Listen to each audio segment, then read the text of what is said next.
Because of my distinct honor to once again administer the oath to our second panel of the first day of the citizens' hearing. This panel will run until approximately 12:45. We'll have opening statements of 10 to 15 minutes maximum, and then questions of 5 to 7 minutes. Mr. Dillon, you've already been shared the oath, so it's your option whether to do it again, but if the rest of the panel could repeat after me, I do hereby affirm I do hereby affirm that I will tell the truth that I will tell the truth and nothing but the truth and nothing but the truth to the members of this committee to the members of this committee today. today. Thank you. We are, for the second time this morning, honored to begin with Mr. Dolan. My goodness. Thank you, esteemed members of the committee, and I will keep my remarks a little more mercifully brief than the last time. And I apologize for not having this statement for you. I will provide that for you for the record before we're done here. I just want to point out that researchers of UFO phenomenon have long argued with each other over many aspects of this phenomenon. But one conclusion that I think all of us share, at least serious researchers, is that UFOs have become a central, although covert, but a central component of U.S. history in the modern era, and indeed of world history. But as everyone knows, you can't have much of a history that is a reliable, factually based history without access to documents. And it's the documents of the past that enable us in the present to try to puzzle through the complexities and find solid ground, as it were. And yet it's easy for us to forget that access to most of the key UFO documents we now have came to us by way of historical accident, and it happened to be a fleeting one at that. All through the 1940s and 1950s and 1960s and well into the 1970s, there were many thousands of classified pages written about UFOs. And of course, the general public didn't know about this, and neither, it appears, did many or maybe even most members of Congress. But then came the end of the war in Vietnam and, of course, Watergate. And this was a certain key moment in American history, a moment in which the United States Congress investigated the intelligence community, for example. And when it reopened the investigation of the assassination of President John F. Kennedy and Dr. Martin Luther King Jr. and others. And it was a moment in which Congress dramatically strengthened the United States Freedom of Information Act, enabling U.S. citizens to petition their government for documents not merely relating to them personally, but to the nation in terms of broad issues of public policy.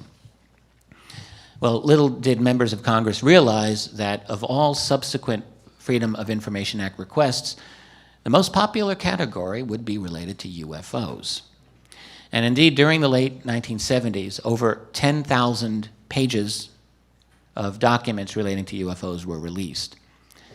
The party lasted until about 1982, when a presidential order by Ronald Reagan made FOIA substantially less user-friendly and did not require many agencies to reply in a timely manner at all. The result was a major ballooning in costs to those people making requests. So the glory era of Freedom of Information documents, at least pertaining to UFOs, came to an end. To this day, more than half of all U.S. declassified UFO documents come from that period of time, over 30 years ago. Great for the Carter administration, shame on the subsequent ones. And yet we remain fortunate, I think, because the documents that we have, thank goodness, give us at least enough. They give us enough of a history to hold on to. They give us enough solid ground. And their aggregate message is startlingly clear. UFOs have been the subject not merely of interest to our nation's military and intelligence community, but at times a subject of concern and even alarm. But how could it be otherwise when we have report after report of violations of sensitive airspace by objects that defy any logical or conventional explanation? Whether the scene was Los Alamos during 1948 and 1949, or Oak Ridge laboratories from 1948 through much of the 1950s, or the many military bases during the 50s, 60s, and 70s that reported such events, the question remains, how could this not be a matter of grave concern to those parties responsible for maintaining the integrity of their airspace? And not surprisingly, we find the tone of their memos and requests for information to be appropriate to the matter at hand. Here's one CIA memo from 1949, puts the matter in this very succinct way, quote, "Information is desired if this was some new or experimental aircraft or for any explanation whatsoever." And I think these statements are, in fact, typical. And the situation became so stressful to the CIA and elsewhere that on December 2nd, 1952, this is right at the very end of the Truman presidency, the CIA's Chief of Scientific Intelligence, H. Marshall Chadwell, wrote a classified memo to his boss, that was the director of the CIA, Walter Beadle Smith. And a key paragraph in this memo is as follows. At this time, the reports of incidents convince us that there is something going on that must have immediate attention. Sightings of unexplained objects at great altitudes and traveling at high speeds in the vicinity of major U.S. defense installations are of such nature that they are not attributable to natural phenomena or known types of aerial vehicles, end quote. I think this is a statement that bears very close scrutiny. Here is yet another comment by a high-level U.S. official that UFOs were real, probably artificial, probably intelligently operated, and not apparently ours. And nor was there serious consideration that these were Soviet. So I would ask, if not American, if not Soviet, if not natural phenomena, and if they appeared to be technological and under intelligent control, well, we begin to run out of viable options. It is access to documents such as these that enable us to know with certainty that UFOs were a matter of serious concern to individuals at the highest levels of U.S. national security. I would want to stress that I don't think any of the formally declassified documents we have by themselves prove that UFOs are ET. I don't think any of them do. But I would argue that if you take the top 50, even the top 10, that they make a very powerful case, I would say not even a matter of speculation, but a matter of proof that the phenomenon was considered real by the responsible members of our national security community. That, I would say, is not a matter of debate or speculation. And really the questions that we need to ask is, why were they considering it, and did they form any opinions themselves? And getting at that answer is a little more difficult. But nonetheless, the bottom line is these documents do prove this. And it's important because all of these levels of concern were consistently voiced within the classified world, but they were not given out publicly all through the 40s and 50s. And right up to our own era, the formal public statements are always the same. That there's nothing to this, that it may be interesting or may not, but we're not interested in it. We don't do UFOs. And fortunately, as the historical accident of freedom of information turned out, those documents proved the lie to those statements of denial. So today, official pronouncements about UFOs by the government and military, it follows the exact same tone. There's really no difference between what they say now and what they said 50 years ago, except they're a little less insulting about it. Back in the early years, there were a number of statements that talked about people just kind of being crazy, psychopathological. You don't hear that anymore. But other than that, it's really the same type of tone. Unfortunately, though, that we don't have the kind of access to classified information on UFOs as we once briefly obtained in the past. And yet enough genuine and recent UFO accounts have become known to us, many of which involve U.S. military, that we can see that very little has changed. something important is happening behind the veil of the classified world. My question to you is, how long will current members of Congress and the public at large be content to roll over and be spoon-fed nonsense by responsible officials when in fact they deserve the truth? Thank you.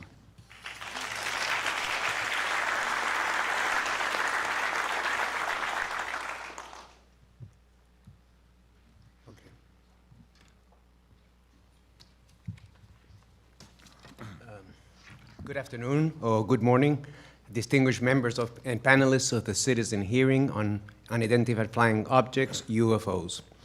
My name is Jose Antonio Neus, and I'm a Chilean-American journalist who has been actively involved in covering the mystery of UFOs and its hypothesis of extraterrestrial ET origin. Other theories are also possible and should be considered for the past 37 years. My very first article on this topic was published in a small New York newspaper on July 4, 1977, coinciding with the beginning of my professional career as a journalist in the United States. I was born in this country, but my family was from Chile. My father worked for several years in the United Nations in the early formative years of this international body, during which time I was born in New York in 1950.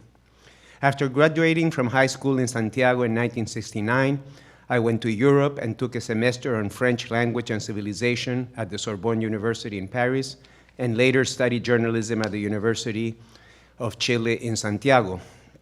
I worked for a while as a science journalist for a weekly magazine in Santiago, and also wrote regularly for a daily newspaper in the mid-70s, where I was one of the first journalists in Chile to cover ecological or green issues on a regular basis. This was, however, a period of great turmoil in Chile following the military coup of September 11, 1973, the first time that fateful date shows up in modern history. I might add. So I took the decision to claim my U.S. citizenship and moved to this country, where I have lived ever since.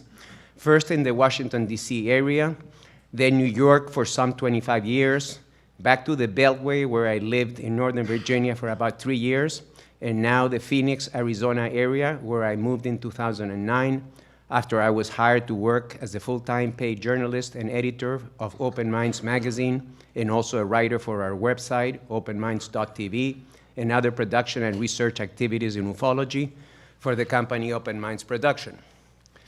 The subject of UFOs is a contentious one where many different views and attitudes coexist, sometimes in a friendly manner, sometimes in a more acrimonious way. But there's no doubt in my mind that there's at least one conclusion we can and should all agree. UFOs are definitely a global phenomenon.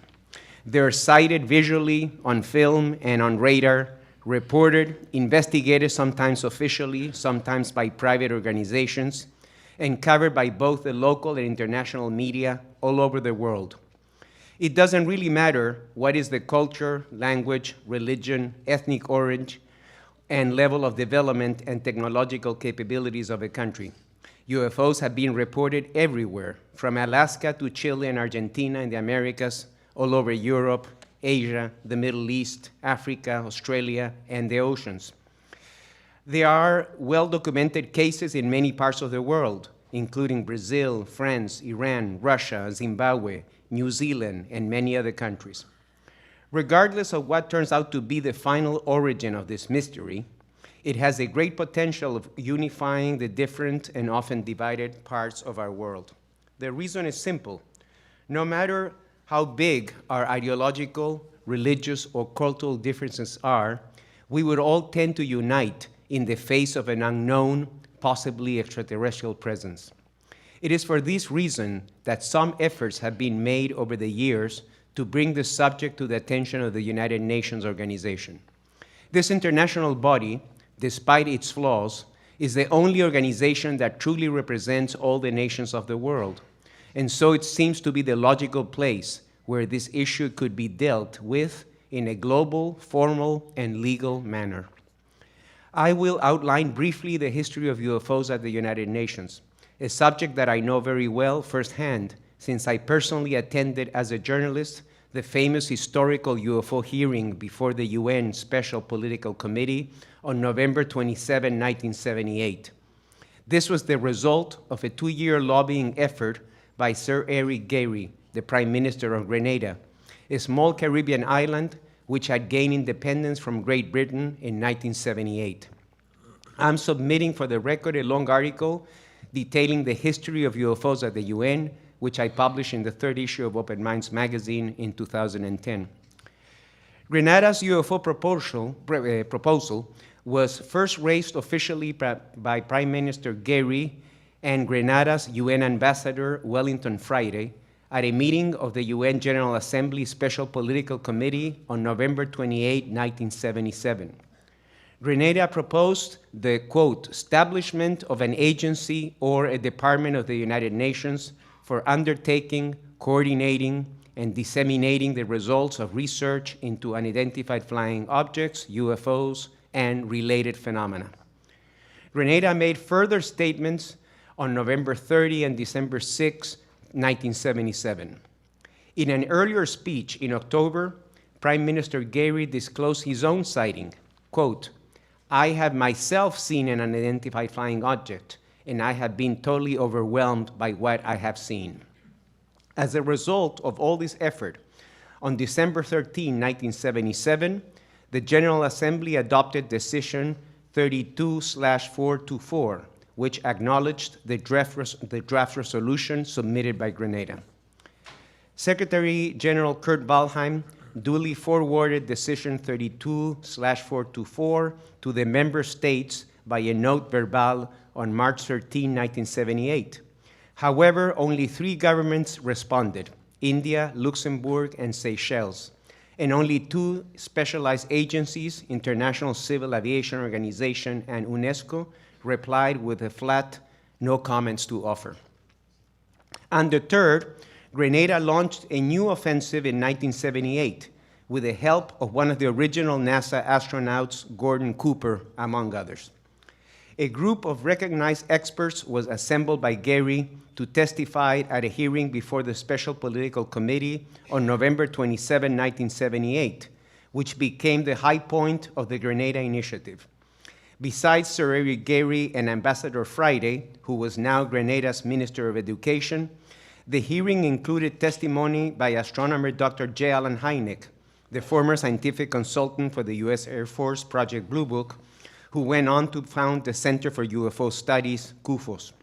Dr. Jacques Vallée, Stanton Friedman, who is present at the citizen hearing, and a first-hand witness account by Lieutenant Colonel Lawrence Coyne of the U.S. Army Reserve on the famous October 18, 1973 UFO helicopter near collision in Ohio. A letter of endorsement by astronaut Gordon Cooper, who was then working for the Walt Disney Company as Vice President of Research and Development for Epcot, was read into the record. Besides mentioning his own sighting and views on UFOs, Cooper wrote that, quote, we need to have a top-level coordinated program to scientifically collect and analyze data from all over Earth concerning any type of encounter, and to determine how best to interface with these visitors in a friendly fashion, end quote. At a meeting of the UN General Assembly on December 18, 1978, Decision 33/426 was adopted with the same heading to the previous Decision 32/424.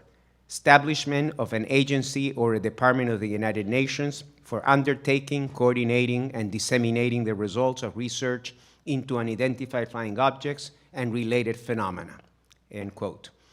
The Grenada Initiative was gradually opening the door to UFOs at the UN, but unfortunately the effort came to an abrupt halt when the Gairy government was overthrown by a Marxist revolution led by Maurice Bishop of the New Jewel movement in March 1979.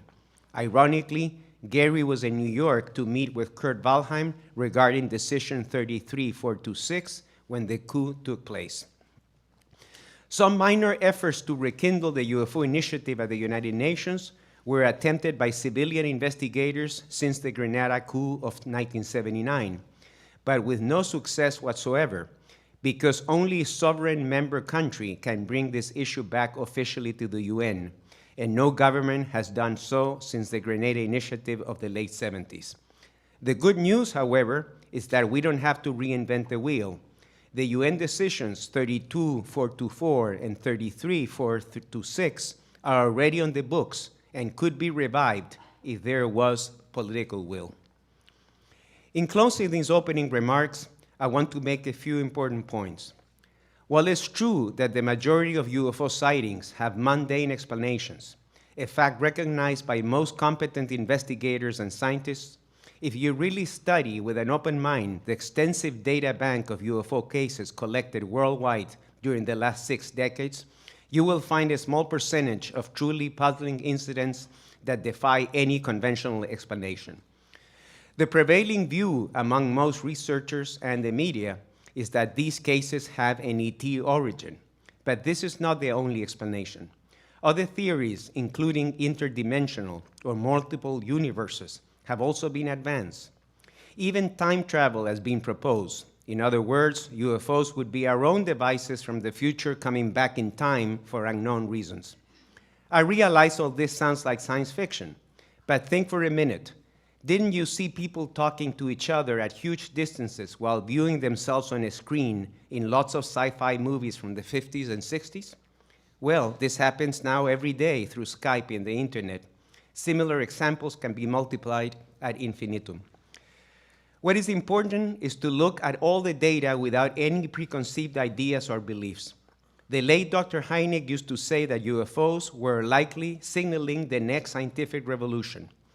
But we will never get there if we don't study the phenomenon in a truly comprehensive and unbiased way, and I might add, with the proper resources to do so. The political implications, or exopolitical as is now referred, are even bigger. The alien can become a catalyst to unify the peoples of Earth to realize that mankind must grow way beyond our current limitations if we're going to survive and prosper in the future. Many believe that open contact will never happen in an open way unless mankind's level of consciousness makes a significant jump. Let me finish with an appropriate quote from Shakespeare's Hamlet. "There are more things in heaven and earth, Horatio, that are dreamt in your philosophy." Thank you very much.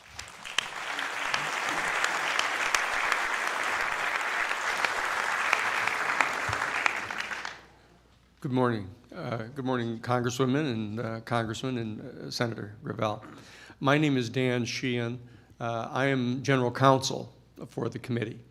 I've been asked to speak briefly here today to address a few different instances that have occurred in my career as an attorney that bear upon this particular subject that have led to me ending up being General Counsel. I was also General Counsel for the original disclosure conference that we had in 2001. So I've been around for a while on this particular area. And it arose because I was Chief Counsel for the United States Jesuit headquarters in Washington, D.C., here back in 1976 when President Carter was elected president. And immediately after his election in November of 1976, President Carter called into his office the then Central Intelligence Agency director, who was George H.W. Bush. And President Carter asked to be briefed by the Director of Central Intelligence on the issue of UFOs. And in that meeting, CIA Director Bush asked the President-elect if the President-elect would leave him in as the Central Intelligence Agency Director, and that he would promise that he would never run for political office in his life if Carter would agree to keep him in as the Director of the CIA. Bush wanted to, at that time, become more or less like J. Edgar Hoover had become at the FBI, that he would remain, that it would be above politics, that he would remain in that position. President Carter reiterated his request for the UFO information, saying that he had his own person in mind to be the director of the Central Intelligence Agency, which happened to be Teddy Sorensen at the time. Bush at that time then refused to provide the information to him, saying that he did not have adequate clearances, he was not the president yet, and that he should ask his own Central Intelligence Agency director for that. But if he wanted to have the information ahead of time, that what he could do is he could contact the Science and Technology Committee of the House of Representatives. And they had an ongoing relationship with the Science and Technology Division of the Congressional Research Service that could go about getting things declassified to show him. That is what generated the request from the Congressional Research Service to me as the General Counsel for the Jesuit headquarters in the United States, asking if I could gain access to the Vatican Library to obtain the information that the Vatican has in its library, in its classified sections, to deliver to the President for his review. I did that. I contacted the Jesuit, who happens to be the head of the Vatican Library, requesting this information, and much to my surprise, I was denied information. I wrote a second letter to them saying, look, I guess you must not know who we are here. This is the Jesuit headquarters in the United States. We have 10 provinces here in the United States, more than any other country in the world. And we're requesting this information to share with the President. They still declined. So I had to report that to Marcia Smith, who was the head of the Science and Technology Division of the Library of Congress, Congressional Research Service. And she asked if I would be willing to become counsel, special counsel, to this investigation that was being conducted by the Science and Technology Committee. I agreed to do this. And I told her that I would need to have access to certain kinds of information that I would like to have declassified or get to see it. And she said, what would you like to see? And I said, well, the first thing I'd like to see is the classified sections of Project Blue Book. Those sections that have been referred to by Mr. Dolan earlier and by Gordon as not really available. Much to our surprise, I was granted permission to see them. And they brought them to Washington, and they brought them over to the Jefferson Building, the extension to the Congressional Library, before it was even open. The brand new building that they built across the street, remember? And so I was invited to come over there. I went over there. No one else was in the building. They had security people at the door. I went over, and I was brought downstairs into a room where they had these shoe boxes with microfilm in them and documents, et cetera. And in my review of those documents, I came upon photographs of unquestioned UFOs. It wasn't any question about what they were. It wasn't a light in the sky. It wasn't a vague report about having seen something going very fast by. These were photographs, official United States Air Force photographs, some taken through gun sights, but another one of a crashed saucer on the ground. That there was snow in the photographs. It showed the saucer had hit into a field and had plowed across the field and was stuck into a snowbank set up about a 45-degree angle. And I could see in the photographs U.S. Air Force personnel dressed in heavy parkas, taking actually film with those two cameras with the great big camera circles on top. The films like this, so it must have been in the 1950s. And I saw this, and I realized that I could see in one of the photographs symbols that were on the dome of the UFO sticking in the snowbank. So what I did, I had one of those, they were the microfiche, those little machines you put the microfiche in, you crank the little handle, very high tech this was. And so what I did is they had told me that I wasn't allowed to take any notes when I went in there. The two security men at the door told me I was not allowed to take any notes. But I actually had a yellow pad under my arm when I went in, like this. And so when I went in and when I saw these photographs, what I did is I cranked down the focus on the machine so that I could get a close-up view of these symbols that were around the dome of the UFO. And what I did is I opened up the yellow pad and I put the yellow pad in there and I traced the actual symbols that were along the base of the saucer. And then I closed it up and I said, I think I'd probably better leave now because I have this. So what I did is I put all the stuff back into the boxes, and I put the little yellow pad under my arm, and I walked back out, and the two security guys said, I'd like my briefcase back. They handed me my briefcase, and I started to walk away, and one of them says, "What's that under your arm?" And I said, "Oh, this is a yellow pad." And he opened it up, and he leafed through all the pages, and there was nothing there. And so, because I had put it on the inside of the cardboard. And so I took that back with me to Jesuit headquarters, and I brought it to Father Bill Davis, who was my superior at the Jesuit headquarters, and we then agreed to go. We gathered all 54 of the major religious denominations, their Washington, D.C. offices, and we brought them into a meeting, and we proposed to them from the Jesuit National Headquarters that we establish as a priority having the churches try to ascertain what information we could get, and that we would get the backing of the churches and then go to the Vatican Library and see if we could start to address this.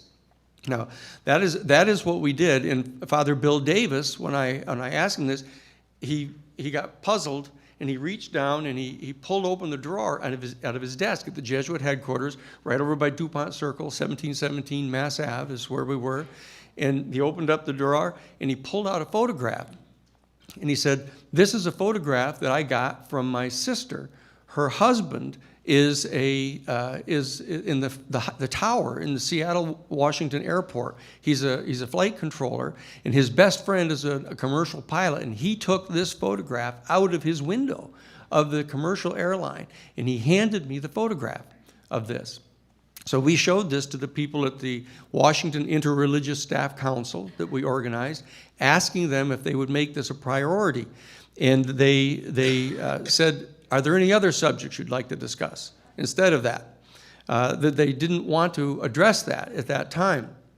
And what happened, I was contacted then by Marcia Smith, who was directing the investigation for President Carter at the Congressional Research Service, and she asked me if I would go to meet with the people at the Jet Propulsion Laboratory in California in the SETI program, the Search for Extraterrestrial Intelligence, and give them a briefing on the theological implications of contact with extraterrestrial intelligence. So I was privileged to deliver a 3-hour seminar to the top 50 scientists in the SETI program on the theological implications of contact with an extraterrestrial intelligence. And then in 1994, I was contacted by Dr. John Mack, who was the chairman of the Department of Clinical Psychiatry at Harvard Medical School, because I'd graduated from Harvard College and graduated from Harvard Law School, where I was one of the founders of the Harvard Civil Rights Law Review. And I had gone on to Harvard Divinity School. And he contacted me and asked me if I would represent him, because he had written a book based upon his clinical assistance to high-level military officials and others in the country who had been sent to have psychological background done on them, who had reported these direct contacts with extraterrestrial vehicles of this kind.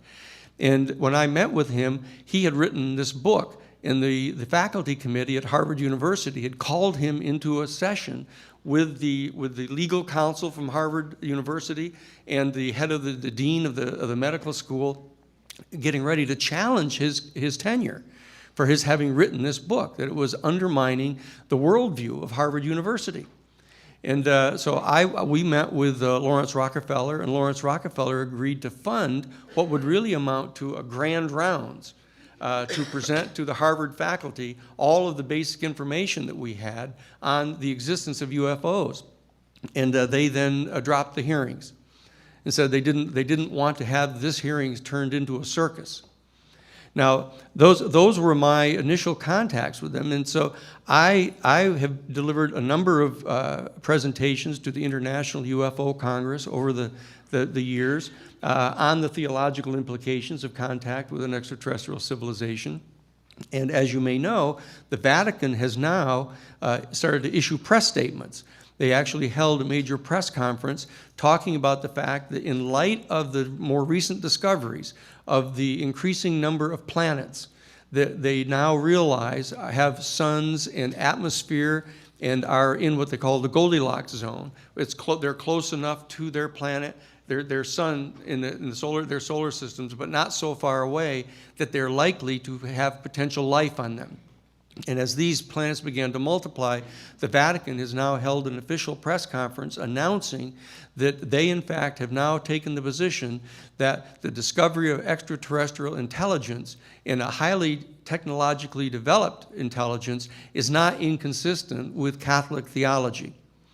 And that is what is going on right now. There are very high-level meetings going on right now with the new Pope to discuss what positions are going to be taken by the International Catholic Church with regard to the theology.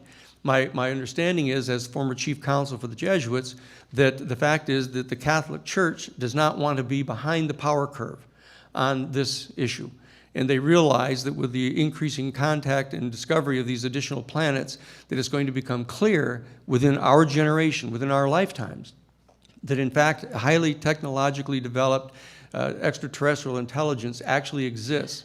And the findings of the Congressional Research Service that were delivered to the President, to President Carter, is that based upon all of their analysis, that they have come to the conclusion, this is an official conclusion of the Congressional Research Service, that they have come to a 95% probability projection that there are from 2 to 10 highly technologically developed extraterrestrial civilizations within our own galaxy.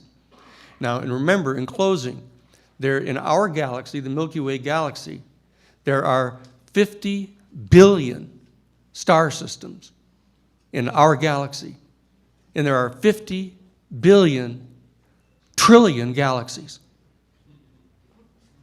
that are now known. The question, and the abiding question, and it's the one that you and I discussed last night, Congressman Bartlett, have these vehicles developed the capacity to transport vehicles beyond the speed of light? Because if they have, then all these questions now become focused. That means that they would be able to be here, come here, and go. And if they have, then all of these sightings that we've talked about, all these hundreds of witnesses that we've talked about, then are talking about a very real phenomenon. And I'll close with this one observation. When I was legal counsel for the Iran-Contra investigations, that we were the ones that actually initially discovered the Iran-Contra weapons supply trafficking. And when I delivered this information to Peter Rodino, who was at the time the chair of the Judiciary Committee of the House, through Scott Armstrong. Scott Armstrong, as you'll recall, was the staff person on Rodino's staff of the Judiciary Committee during the Watergate investigations, who discovered the taping system in the White House that Alexander Butterfield revealed this to Scott. So I went and brought this information to him, and because of his close relationship with Peter Rodino, he delivered all of the information we had about the off-the-shelf enterprise, the involvement of Poindexter and everyone else. And the response of Peter Rodino was, he said, Scott, he said, my God, he said, if what you're telling me is true about this off-the-shelf enterprise going on, delivering these weapons contrary to the orders of Congress, why then, he said, I've been telling my constituencies if they didn't like the way that American policy was going, that they should write a letter to their congressperson. And if their congressperson didn't do what they wanted them to do, you should vote for someone else for Congress. But if what you're telling me is true, Scott, my God, we haven't even been in control. I'm not going to allow the Congress of the United States to investigate anything like that. And that's the issue that's before us now. Because if, in fact, we're not in ultimate control, and there is an extraterrestrial intelligence of this type of sophistication that's been visiting our planet and entering our airspace and outmaneuvering our aircraft, it's perfectly clear that from a political consciousness that abides inside our executive branch and inside our legislature, that is not something that they want to share with the American people, because it would ultimately undermine the confidence of the governed in their governors.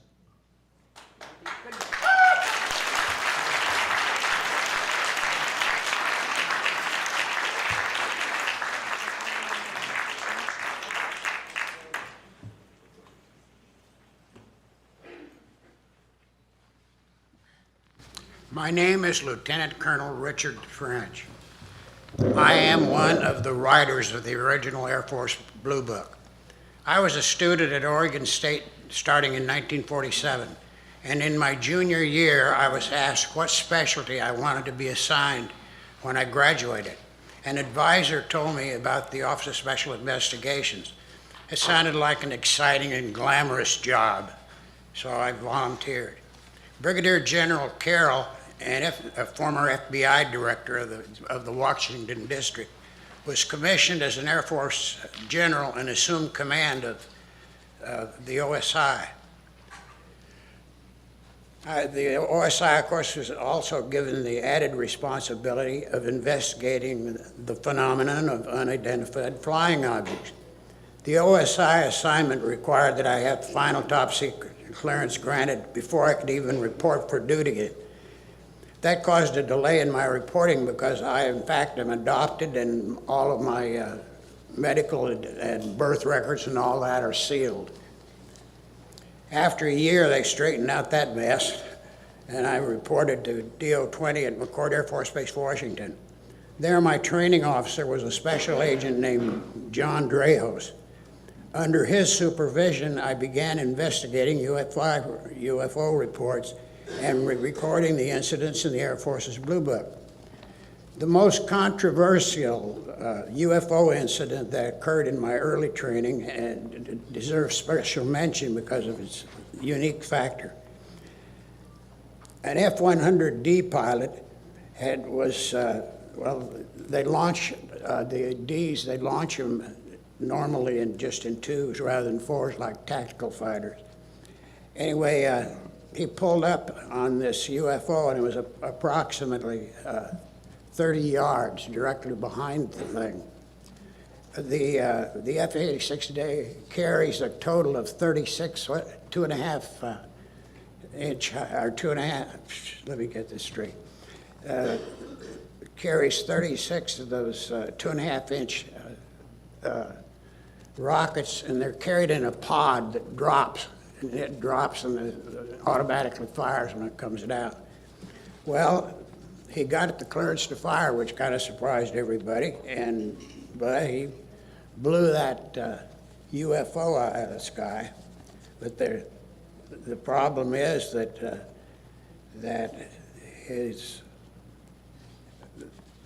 the recording of the incident.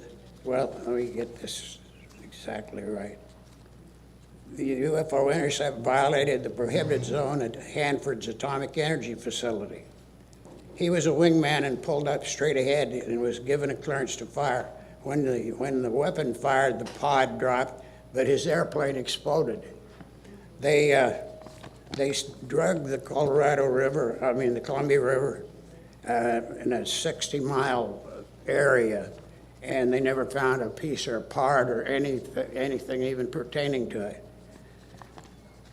And now I mentioned that I had just a very fast look at the magic report. I hope you people are familiar with it, but if you're not, it is the original report that was prepared. President Truman was the chairman. The people who were on that committee, and I did get a very quick look at it, but I could easily remember who they were because of who they were. They included the chiefs of the president, of course, and also the chiefs of staff of all of the armed forces, arms of the United States. In other words, the chief of naval operations and the head of the Coast Guard and on and on. And that terminates my presentation.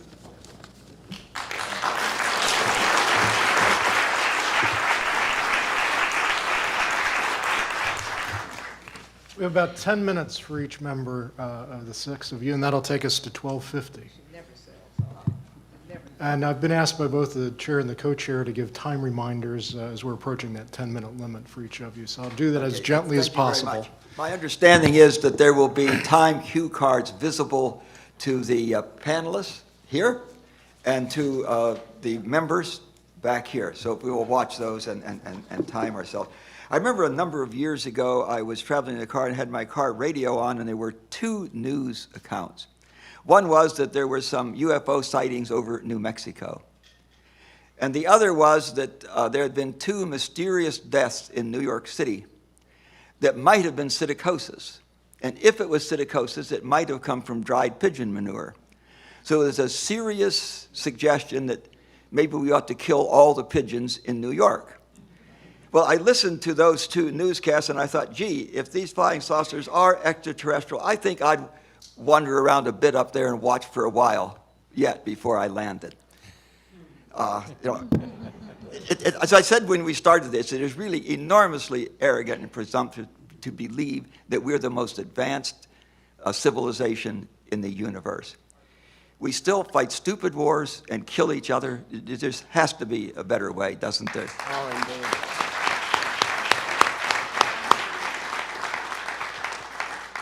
Again, I will reserve my questions till the end. My co-chair. I wanted to mention one other thing. All of the time, and there's a period there, it's about 12 years, but during that 12-year period, my primary job as a member of the OSI was to debunk them. In other words, I'd come up with any kind of explanation. We'd say it was swamp gas or you name it, anything that we could come up with to apparently convince the general public and maintain the secrecy level on that. And some of our answers, I swear, were absurd.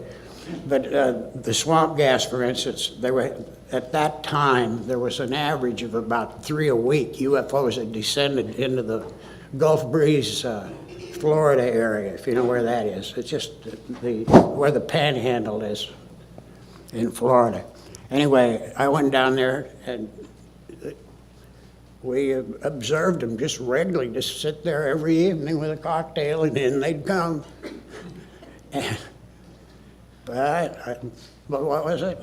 It was swamp gas. That was my lie, and I made good on it. But that was my actual job. Be the most artful lawyer on earth. Thank you very much. So, Colonel French, you did a good job of it, obviously. Yeah, thank you. So, for all four of you, I have this, it's just starting to weigh on me.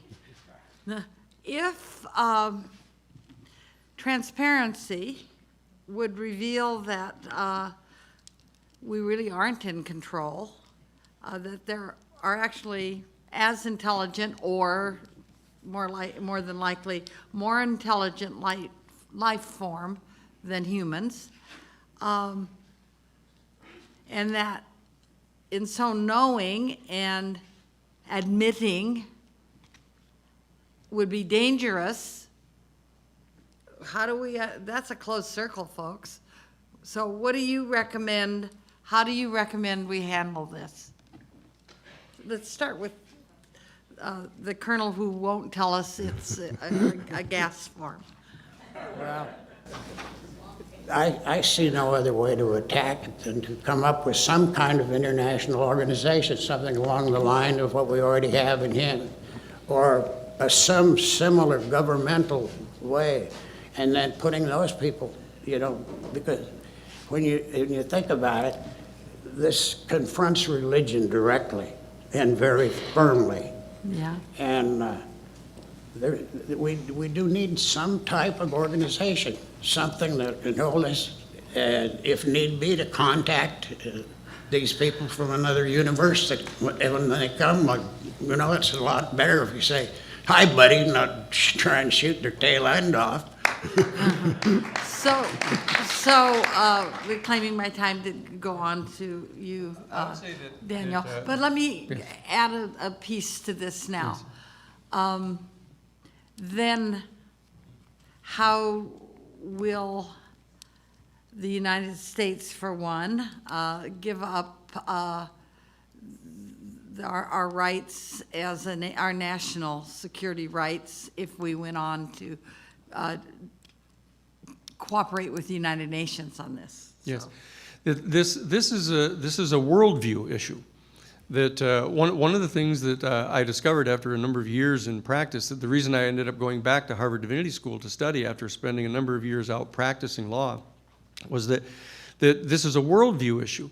That people don't think about this very often, but the reality is there's a spectrum of worldviews that are shared by our human family. The political manifestation of which, or the political philosophy of which, is you have people who are authoritarians, you have people who are reactionaries, You have people who are conservatives. You have people who are moderates. You have people who are liberals. You have people who are progressives. Then you have people who are basically what we refer to as utopianists, who tend to be theological for the most part. But there's a whole eighth worldview. There's an octave of worldviews, and there's a new worldview that is in the offing right now.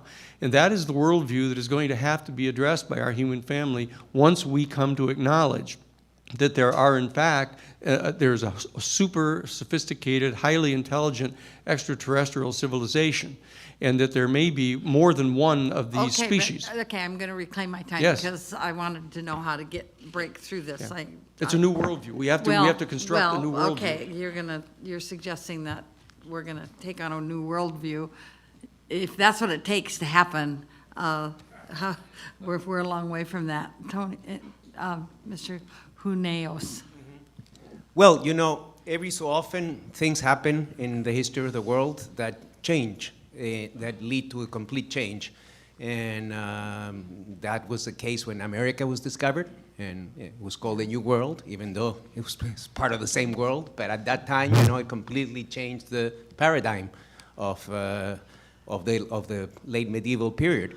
And there was even discussions whether, you know, maybe the Earth paradise was in America, or whether the natives Americans had a soul. You know, it was a whole kind of huge discussion, and eventually, obviously, we're here, so it worked out. And same thing when the atomic bomb was released, you know, dropped in Japan. That changed the paradigm of that period. So I think this is the next frontier. And I don't think it's going to be as difficult as it seems, because we're kind of conditioned already by the media and by the entertainment industry. I mean, even when I started this business, such as we could call it a business, this duty, many years ago, the attitude of people was very negative. Really, UFOs were considered like a cookie subject, you know. And so now, people, if you ask a young generation, for them, they say, well, what's the big deal? It's obvious that there's life in the universe. So I don't know exactly how it will happen, but it will, and we will have to adjust and move forward. So I guess it's a good thing we have the entertainment industry to turn on people's imaginations. Richard? Yes, thank you for this question. It's very important. I often think, you know, no parent is ever ready for their first child, but they happen anyway. Disclosure of this reality, you know, we may or may not be ready for it. We probably won't be ready for it, frankly. I think that our society is going through such a tremendous revolution. This isn't 1990, it's certainly not 1950, and so we have capabilities today that I think are forcing this issue out. WikiLeaks didn't exist 10 years ago because it couldn't exist. There wasn't a global infrastructure. Cell phone cameras, all of this is all new. So I think something's going to happen that's going to force this out front and center. And my suspicion, I can only guess, is that those people who have knowledge on this, and I think there are such people, must be aware. They must be aware that they cannot keep this secret forever. I think the wise thing to do would be judiciously and responsibly to begin allowing some of this information out. Maybe there are controlled leaks today. I do think that when this matter is out on the table, that doesn't mean all the answers will be there. It just means that we'll be able publicly, without all, you know, joking and ridicule, to be able to talk about it as a public policy issue. I also think that this will necessitate a geopolitical revolution. You mentioned the issues of U.S. national security. Well, there's other countries in the world, and they're all going to be affected by this. And so it will have to be necessary for there to be a true united nation, something that actually works, that people can believe in. Because without that, I think it's just going to be a big Do I have mess. any more time? 2 minutes. Let's, the next discussion, I would like to go from, we're worried about airspace, how about cyberspace? So. May I make a comment at this? I'm basically, I mean, my background is I have more combat than virtually anyone you'll ever meet. I have more than 800 combat missions, 860 in jet fighters. Wow. So I'm not afraid of battle. Obviously I think not. the dumbest thing we could possibly do is weaponize space. And I've been in that argument several times. And it would be absurd to do that. Thank you. Thank you. Good. Enough. Cyberspace. That 1 minute is all we have. It's quite clear that the technology that seems to be at the disposal of this civilization is able to access, if the FBI can tap into your internet, and then clearly they can too. So they're undoubtedly monitoring all the communications that are going on. And I would dare say that there is a process going on of feathering into our culture information, technology, et cetera, that is going to soften this blow. That there's a process going on of released information, of contact information, et cetera. And I find it, based on 40 years of doing these kind of investigations of Watergate, Iran-Contra, and others that I've been directly involved in, that there's clearly going to be a decision made by very high-level people above all of our pay grades here, I say with all due respect from Congress people, that there'll be a decision made to start feathering information into the culture to prepare our people for this rather gradually, which has been going on now for the last 60 years. I think we're finished. Thank you. Congresswoman Kilpatrick? Thank you very much. I think I want to start with the Colonel. I served on the Air Force Academy Board for about 6 years in my 12-year tenure, 14 years in Congress. I served on the Appropriations Defense Committee, first African-American woman ever to serve there. It's only been 3 in the history of our 2,000-year country. It's outrageous. We really believe that women have something to offer. So I really appreciate your service. Right. We come from a let's work this out kind of thing, so we wouldn't have this problem when we control the world. But having said that, Colonel, I really appreciate your service, your time, your dedication, 800 plus. I've been all over the world with the Defense Department, and it's been quite an experience for me, and it's really capitalized and captured my tenure in Congress, really. Why is it that when you were there, you couldn't talk about it? Everything I've read and seen, everybody hush-hushed it. I know, wait, let me do it. I want you to do the whole question. The whole question. I know a lot of it's, from the presidential right on down to the Joint Chiefs of Staff, and one of you all spoke to that, and we're going to get back. You didn't call it by that name, but that's kind of what it was. That Truman had, exactly, as a matter of fact. Why is it now that you're at the table discussing it with us, acknowledging that it is? Probably it's because I'm in my 80s. Praise God, okay. Now, here's the problem. If you had a government job, you need to be what they call humanly reliable. In other words, if they thought you were a maniac or something, you'd lose your wings and lose your job and so forth. So anyway, I think it's because of that. Basically the human reliability problem, the fact that there are some real lunatics in various places and you can't identify them well enough. And then they won't submit. Well, you have a problem with next of kin. If they have a child that is ill mentally, what do you do? You believe today that as you sit here with us and former members of Congress, 80 plus years of experience, having now before this committee whose time has come, since 1968 there's been no hearing, as you know, we're moving to that. And I don't know that the answer is another hearing right now. I'm afraid for that. I heard in this discussion this morning there's a lot of private things going on. I like to see partnerships, private, public. I think that's when Americans get our best bet, when we come together as a nation in a private, public kind of atmosphere. When you talk about what you just said, and I agree that it's urgent.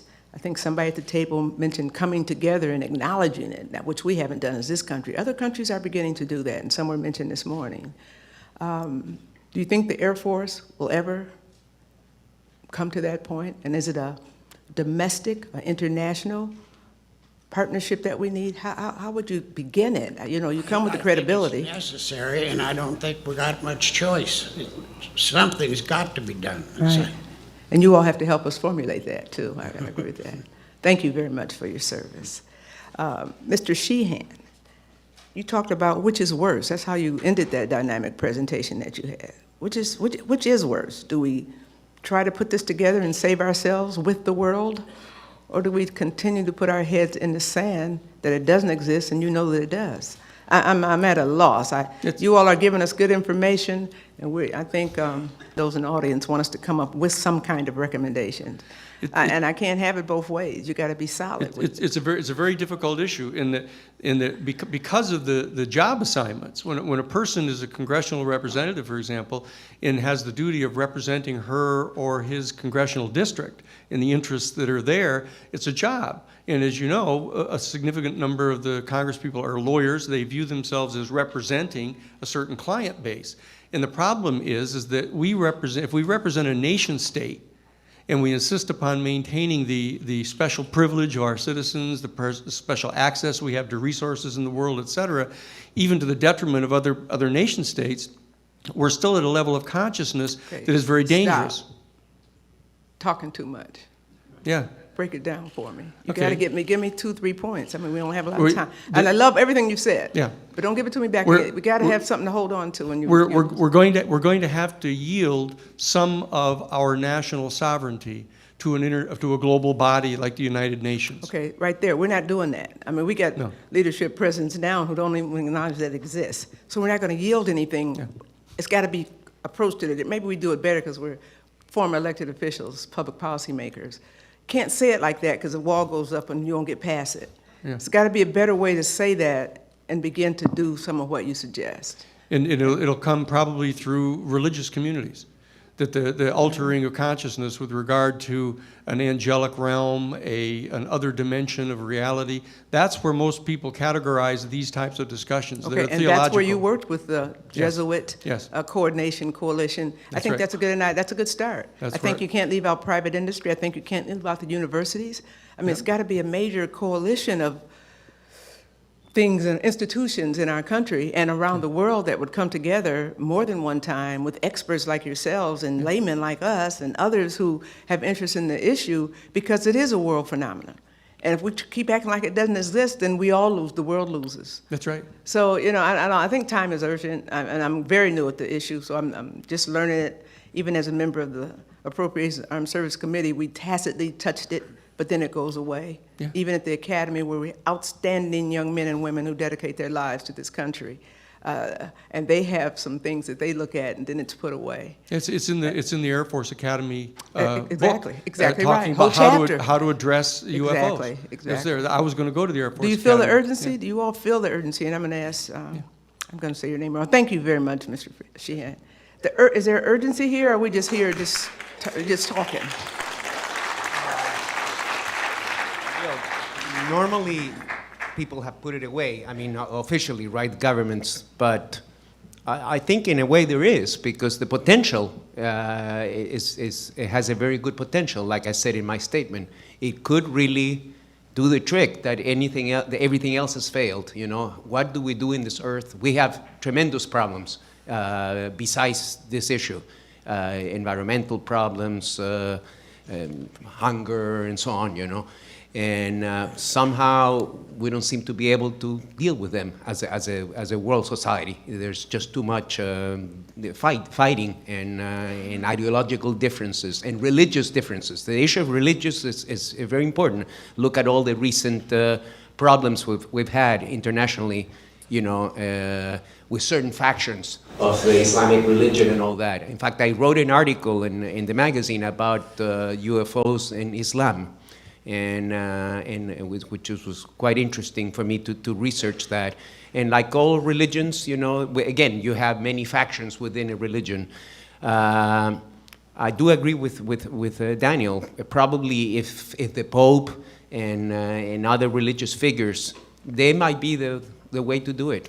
That may do the trick rather than the political will, because you know how politics are. I mean, you know better than we do how things get very difficult. Well, I see I have a minute left. Thank you very much for that. Just in kind of summary and trying to understand it. As an appropriator, 12 years on the Federal Appropriations Committee with a budget of nearly $3 trillion, the biggest being the armed services of $700 billion. Now we're on our knees. We don't have the money for this or that. Could this possibly be something that can save our budget, get more resources, make it universal, offer some kind of, I'm looking at it from an appropriations point, there's got to be some coming together. We spend a lot of money doing a lot of things that never happen. Quick answer, I sit here yes. as an appropriator looking for dollars to help save America first and incidentally help the rest of the world. Sorry to interrupt there. Anything that can allow an object to loiter indefinitely, instantly accelerate, and do it all silently is using something better than petroleum for it moving around. So there must be, whatever that answer is, there must be something implicit in the reality of this phenomenon that will actually be a game changer, and that's really the one hope. We've got everything so messed up in every other way, looking at the world. We're not cooperating, we're fighting. But if this is real, if there is an energy paradigm solution here in the UFO phenomenon, that by itself is worth every single effort that we can make to get that out in the open. Thank you. Thank you, Mr. Chairman. Thank you. Thank you. Thank you very much. Senator Gravel. Let me point out that it's not only the problem of the Congress, it's the problem of the American people, which has been propagandized by the Congress and its leadership, that we are superior as Americans to anybody else in the world. That's the problem. If we're going to have a global community, we must put our humanness first before our nationality.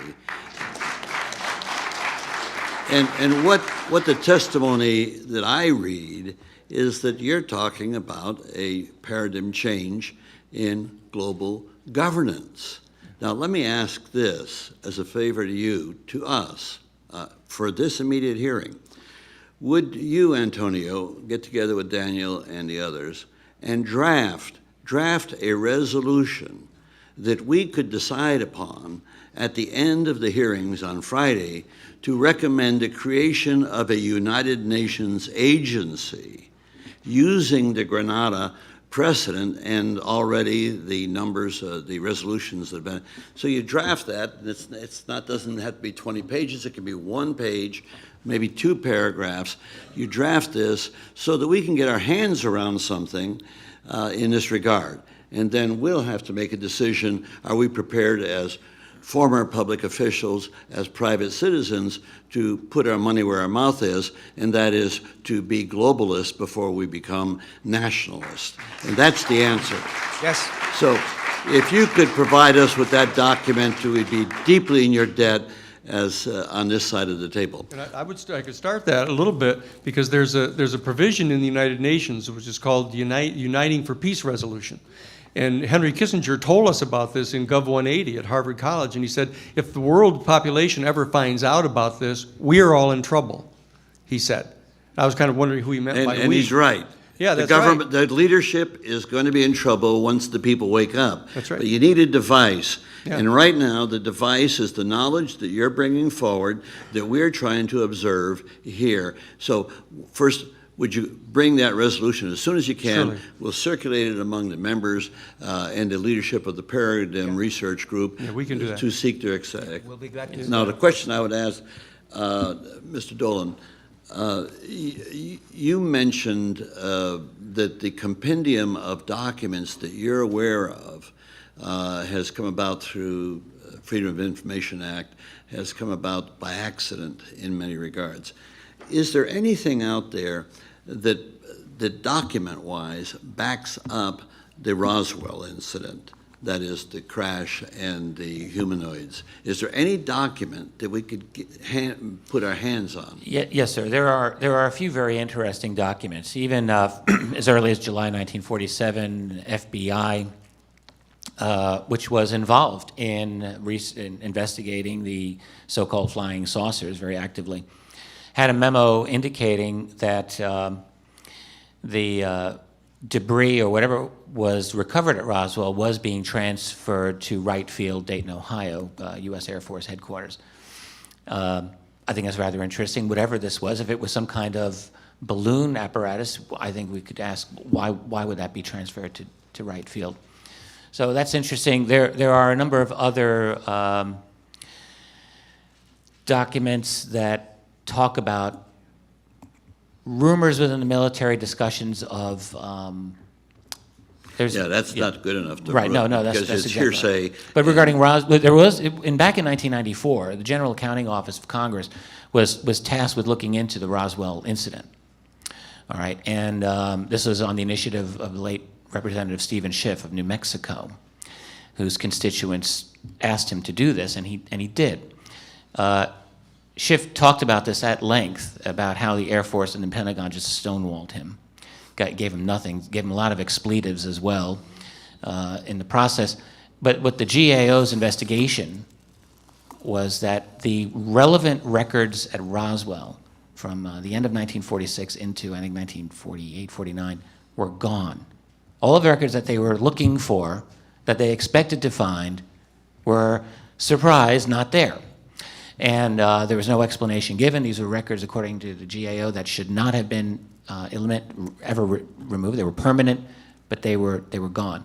And the Air Force, by the way, was very, very deft in their handling of this, because while the GAO investigation was going on, the United States Air Force took the initiative and did their own study, quote unquote study, in which they beat the GAO to the punch in terms of publicity, got their own thing out there and said, oh, yeah, it was a classified balloon project known as Mogul, which was designed to test to see whether the Soviets were detonating their own atomic devices.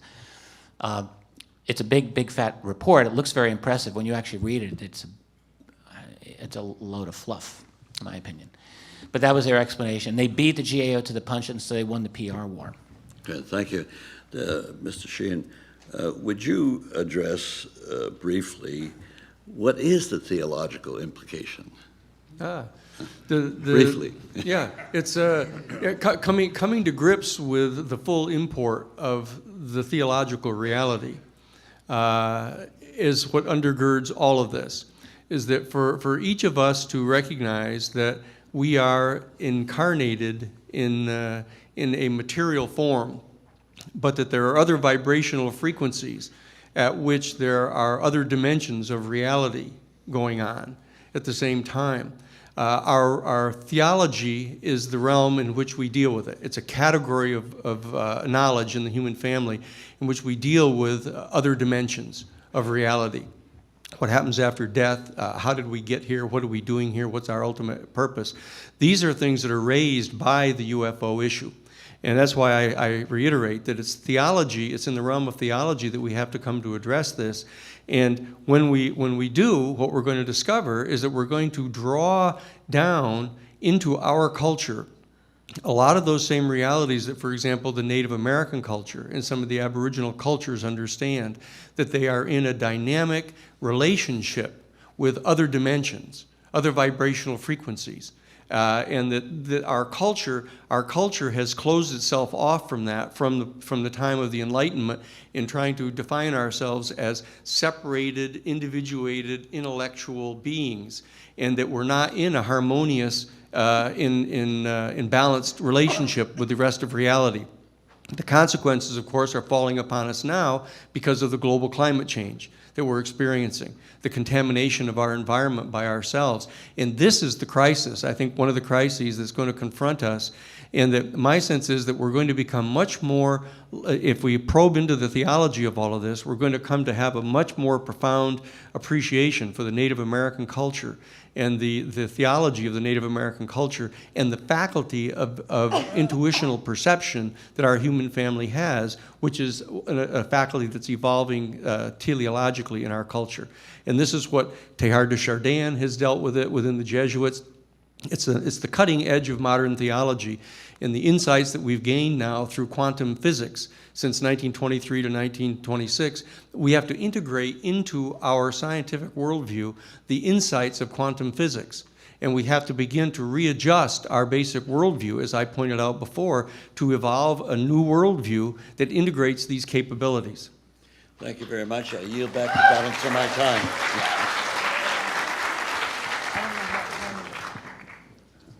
Congressman Cook. I would like to start by asking Colonel French, you were involved in the initiations of the Blue Book processes. Yes. Could you elaborate a little more on what you found out from that, and especially so I have a better understanding of how that got stopped or discarded, or what exactly happened on the Blue Book, and how long did that go on? I just need a better understanding I'd of like to throw you a that. curve if you don't mind too much, but they ask about what happened to the results of the accident at Alamogordo. Yeah. Well, all of that was taken to what is called the Foreign Technology Division at Wright-Patterson Air Force Base. And what was shipped, there was physical debris, actually parts of some kind of airplane. Another unusual aspect of it was, though the metal wasn't any thicker than cellophane. I mean, but you put it in your hand and you crush it together and it flops right back into shape. We had it analyzed. It didn't come from Earth. We have no known source of whatever that metal was. You had that in your hands? Yes. You've actually held some of that? Yeah. And so has Marcel. Jesse Marcel did the same thing. Yeah. And I understand from the Roswell, basically, what's generally called the Roswell incident. I realize there were several different Yeah. locations of materials gathered up. Yeah. There were dozens and dozens of witnesses on the materials, and you're clearly one of them, and one of the, at least in terms of the analysis of the materials, not necessarily gathering them up. But tell us about, were there witnesses of any, as has been referred to as humanoid? Oh, yes. But and who, because you don't hear nearly as They much also- about that, but They could you also were taken to the Foreign Technology Division. There were, if I remember, it was about 8 or 9 corpses. And I'm more interested right now in the witnesses to that. I've read the accounts, but who were the? There were many witnesses of material. I can't point you to anyone that can add to that except Marcel, Okay. because he was the first one that picked it up. Went But- out to the crash, policed up the pieces of the airplane, and there were specific markings on them, like they were identification numbers for parts or something of that nature. But it would look rather like Arabic writing. It didn't look like anything from our part of our neck of the woods. Did Marcel indicate that he had actually witnessed the humanoid part? I know he witnessed the answer over here. Well, and please, if anybody can illuminate. Well, first of all, there are quite many witnesses, of course, who've gone on the record about Roswell. Unfortunately, we'll have a Roswell panel here Okay. during Or this maybe week. yeah. And there are a number of researchers who've specialized in that. but My quite question a was, few. it started off as the Blue Book, but then it Blue Book was the U.S. Air Force official public investigative body of UFOs from 1940. Actually, it was a successor of a couple of previous ones. Started in 1952, went up to 1969 when it was closed down. Okay, but it did include some of the Roswell stuff. It included nothing in Roswell, the Blue Book. No, there's nothing on Okay, Roswell. so that was, okay, well, I'd asked about the Blue Book, and what Nothing did you that I've say? ever What heard did you of, say it was closed down, and what was the reason for that? The end of 1969. What happened in the 1960s is that the United States had a big wave of UFO sightings. 1965, 66, made the news. Gerald Ford, congressman in Michigan, talked about it on the floor of Congress. His constituents had seen UFOs, and he was not satisfied with the answers that were coming from the Air Force. And the pressure was really on the United States Air Force to do something about this. It's hard to remember because it's so far back in time, but the Air Force was losing a lot of credibility on this. A lot of people were not believing the Air Force explanations, and swamp gas became a big national joke at that time. And so really all the Air Force wanted to do was just get rid of UFOs. And so what they ended up doing was they contracted with the University of Colorado to conduct what was to be the first true public scientific investigation of UFOs. And the whole attitude was, whatever Colorado comes up with, that's what we're going to conclude. Okay. And what that study did is that was a whole big mess, and half the scientists got fired midway through the project because they were believers. The man running it, Edward Condon, was absolutely dead set against any kind of pro-UFO, pro-ET. So based on that recommendation, the Air Force was able to wash their hands, say, thank you very much, and they said, we're out of the business. We're not doing this anymore. And there's no way to retrieve any of the, I just got to make sure I understand this. And I appreciate, because you've illuminated this greatly for me. But is there any way to find out exactly what was in the Blue Book at this point then?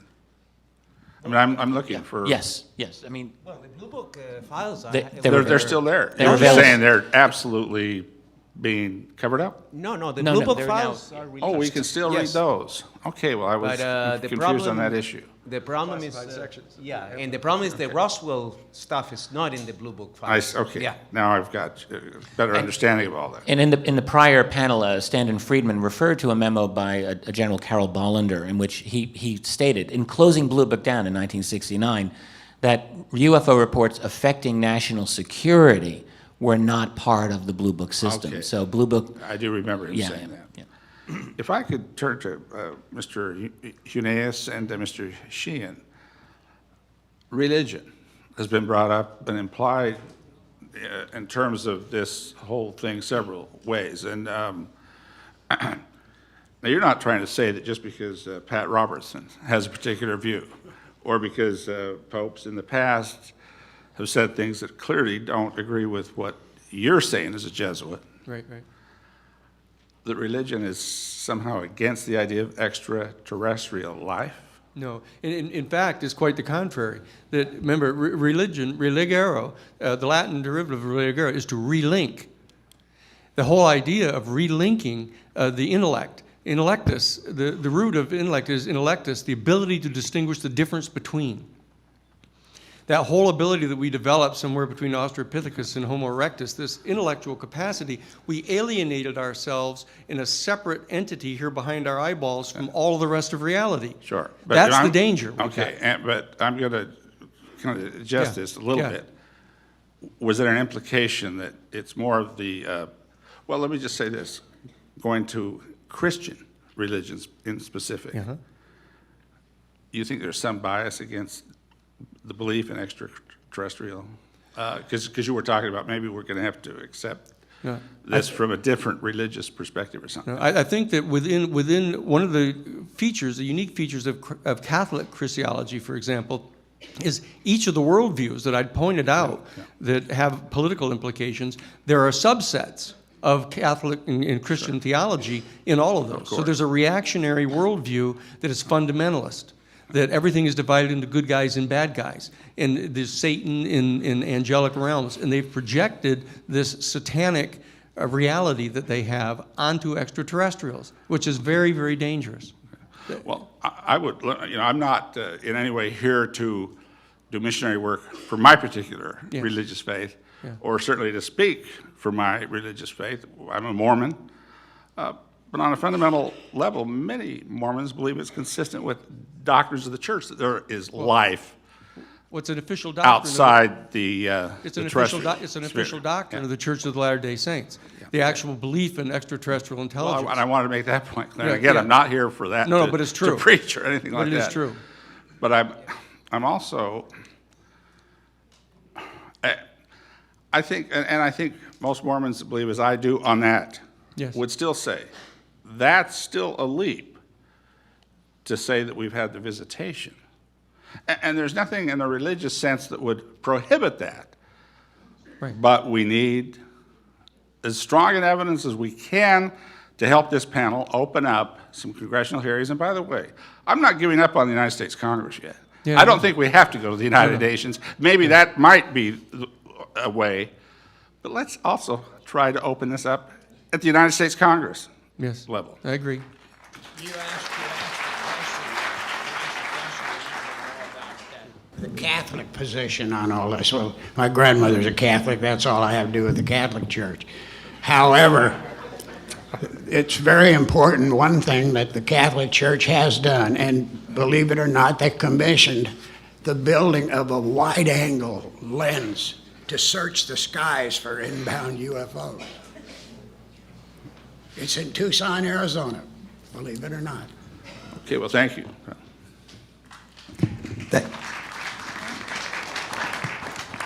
Thank you very much. Congresswoman Hooley? What kind of mean, the reaction over the last 30, 40 years in the United States, what's the reaction and what has happened in the rest of the world? What's going on? Have there been sightings? Do they feel differently about it than a lot of people feel about it here? What's happening elsewhere? Well, as I said in my statement, the one thing that I think even skeptics would have to agree is that the UFO phenomenon is worldwide. It doesn't matter. I mean, it doesn't matter the religion, it doesn't matter the ethnic origin, the language, the culture. It has been reported all over the world. Now, there are some sociological differences, as you would expect from different cultures, but we see there's quite a rich history of UFO, even UFO investigations, official investigations, and we will be discussing this in a few more sessions during this week about investigations, and we have, in fact, with us some members from some of the South American agencies. So we've seen an opening in recent years, particularly in some European countries and particularly in South America. Now, odd as it may seem, it almost seems to be good politics now in South America to have a UFO investigation. I know it sounds awkward, but the Latin culture is obviously more open. There's much less ridicule in the media and all that about this phenomenon. And so we've seen a trend. It started with Uruguay back in the late 70s, and we have a representative that will be speaking later in this week. And then Chile, Peru, Ecuador, Brazil, Argentina recently announced the creation of a UFO agency within the Air Force. What is interesting about the South American approach to this phenomenon from an official point of view is that there's not an adversarial relationship between the official military agencies and the civilian UFO committees or UFO groups. Totally different from the United States, where we, even in the days of Blue Book, there was always a big fight between ufologists, civilian ufologists, and the Air Force. That was classic, you know, if you read the history of UFOs in the United States. But in South America, and it used to be a little bit like that too in South America, not as bad as here. But now you see that they cooperate. And usually what happens is because a lot of these agencies, they have a limited budget, a small budget. Right. So they call for volunteers from the civilian community. And that shows us a model. We don't have to have an adversarial. We don't have to fight the government. This is a mystery. We should all work together in order to solve this mystery. So that's at least some of what is going on. But even Russia has had a lot of official investigations. Even under the Soviet Union, there were committees there were actually two committees that were going on in the late 70s and 80s. One was a public one through the Soviet Academy of Sciences, and the other one was a secret one by the KGB and the Ministry of Defense, the Soviet military. Nobody knew about that one publicly, but the scientific one was even officially revealed, even in the controlled Soviet media. And then, of course, under Gorbachev in the 1980s, Glasnost, it opened up, and the UFO phenomenon became very, very popular in the late Soviet society and into modern Russia. So China has had kind of a semi-official organization called the China UFO Research Organization. We have one of its founding members here also attending this hearing. So yes, you see it all over the world, and in other countries actually have a more open attitude, I mean officially. So it provides a model also for the US, in my opinion. For any of the panelists, the other question I have, one of the other questions I have is, a lot of people, when they talk about this, at least in this country, are ridiculed when they talk about it. This is, poo-pah, you're somewhere in outer space. Why, I guess, has there been some organization, or is it just our attitudes in the United States? Tell me why there's so much skepticism in this country.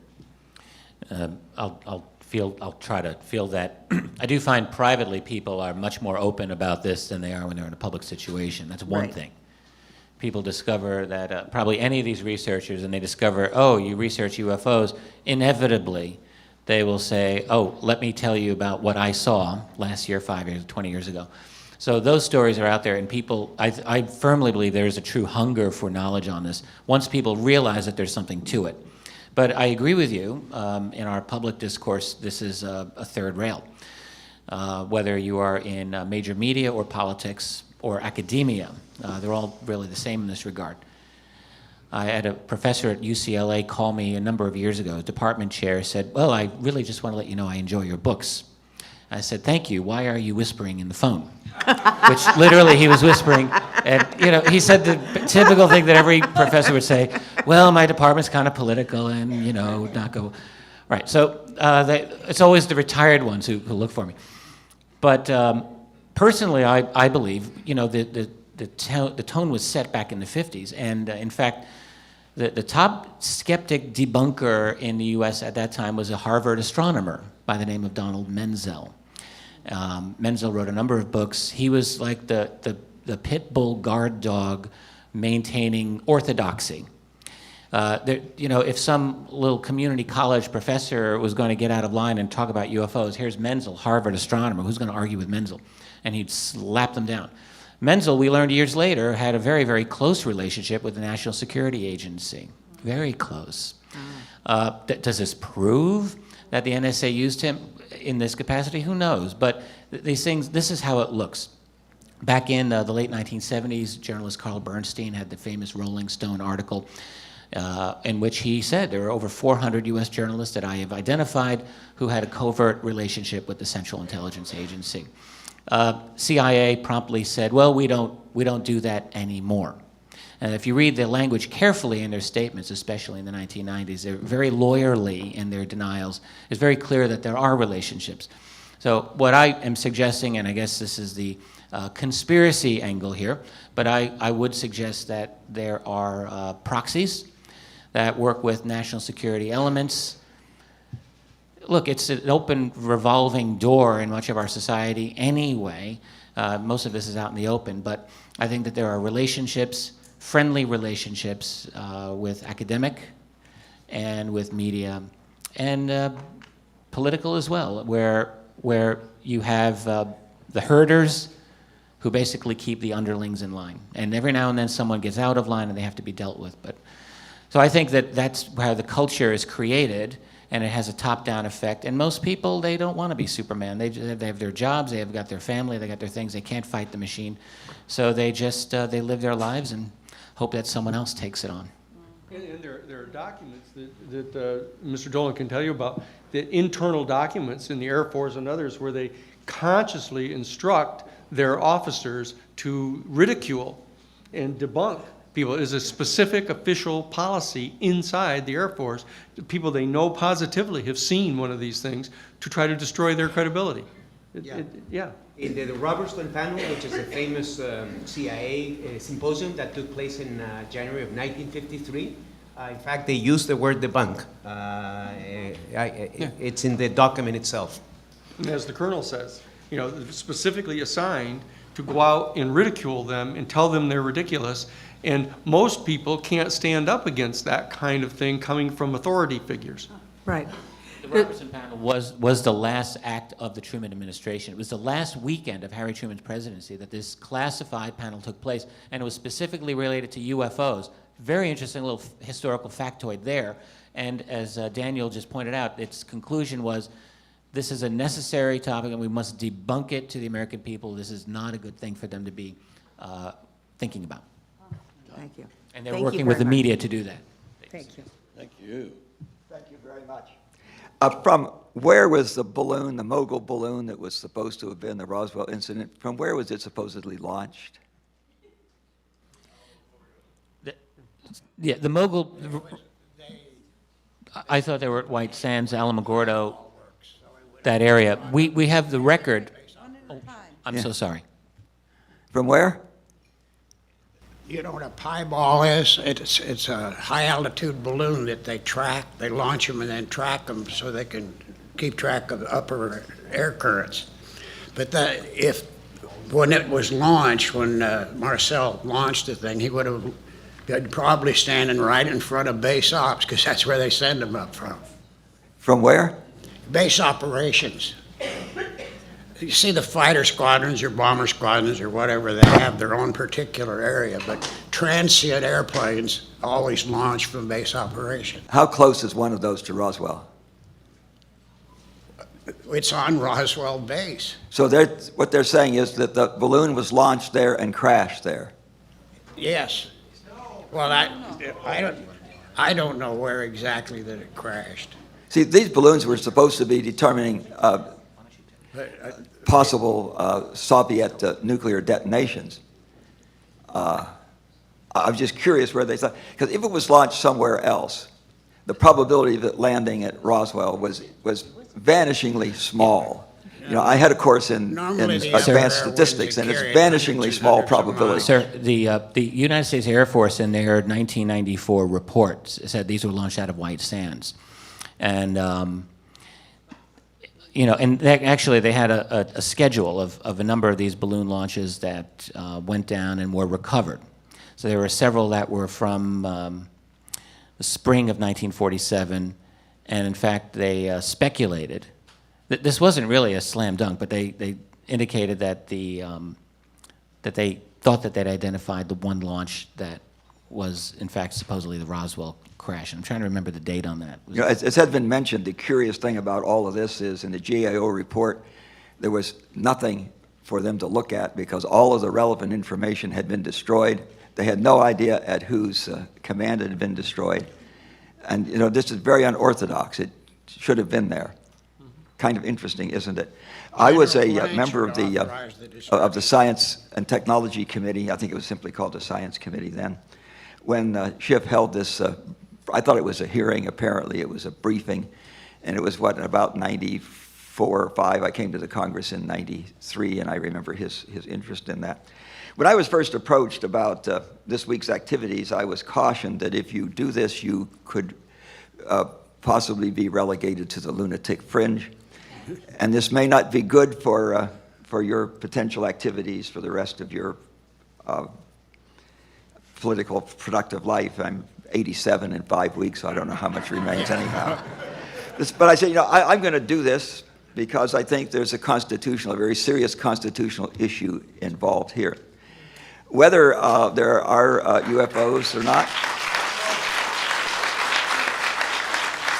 whether they are extraterrestrial or not is really quite irrelevant to whether or not there ought to be hearings on this, because the First Amendment to the Constitution says the right of the people to petition the government for a redress of grievances.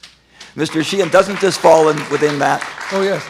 Yes. There's no doubt about this. But the fact of the matter is, in a national security state, from the passage of the National Security Act of 1947, there has been an entire caveat on the Constitution that things that fall under national security, and when Oliver North can sit right in front of you and say, sure, I lied to you, the Congress, because this was a covert operation. You know, that we're in charge, you're not in charge.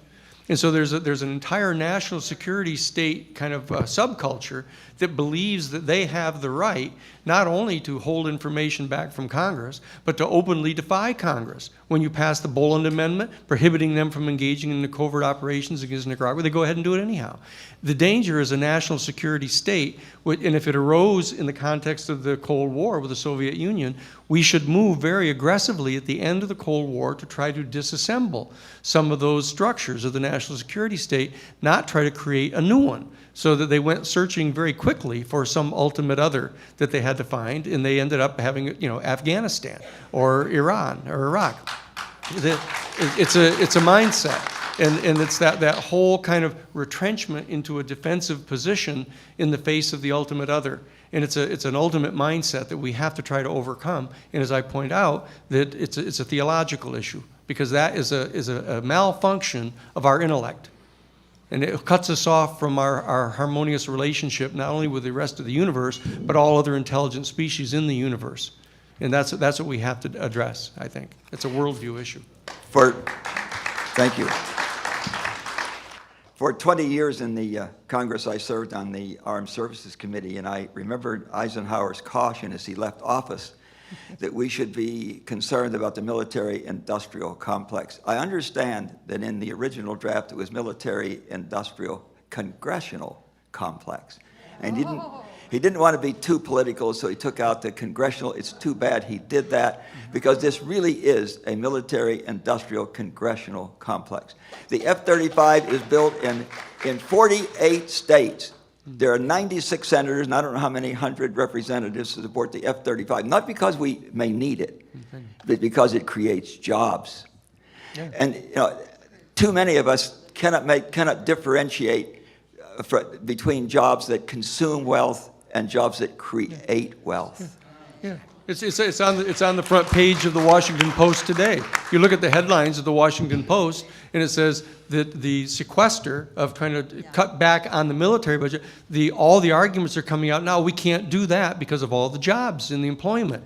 You know, I mean, it's an old saw. We've developed an economy that is so reliant upon military spending that, in fact, it drives the policies to go looking for adversaries. And if we lose the adversary of the Soviet Union on December 31st of 1991 with the dissolving of the Soviet Union, it takes them less than a few years to find another one. And if you have to go so desperately that you're looking to Afghanistan and Iran as being your ultimate threat to the most powerful nation in the history of the human civilization, there's a motive for that, and it's not because they're threatening you. When we held a hearing on this in the Congress about the economic effects, I wouldn't have, if I was chairman, I wouldn't have held the hearing, economic effects of sequestration. And when it came time for my question, my 5 minutes, I said, suppose when we left here tonight, we broke all the windows out of this building. And we did that all over Washington. And overnight, a crew came in and replaced all of those broken windows. And we did this every day. We broke out all the windows, and the crew would replace them all. Wouldn't that create a lot of jobs? Just think of the jobs that would create. You know, and my question was, do you think that would have a long-term beneficial effect on the economy? I wanted them to understand the difference between jobs that create wealth and jobs that consume wealth. Well, we've been talking about the Constitution and why I'm here. I'm here because I think that the Congress owes the American people a hearing on this subject. That's right. That's right. Absolutely. You may be dead wrong. There may be nothing to UFOs. That is irrelevant. You have a right to petition the government for redress of grievances. All of my questions have been anticipated by my colleagues. Thank you all very much for a very good panel, and we'll now stand in recess for lunch. Thank you. Thank you.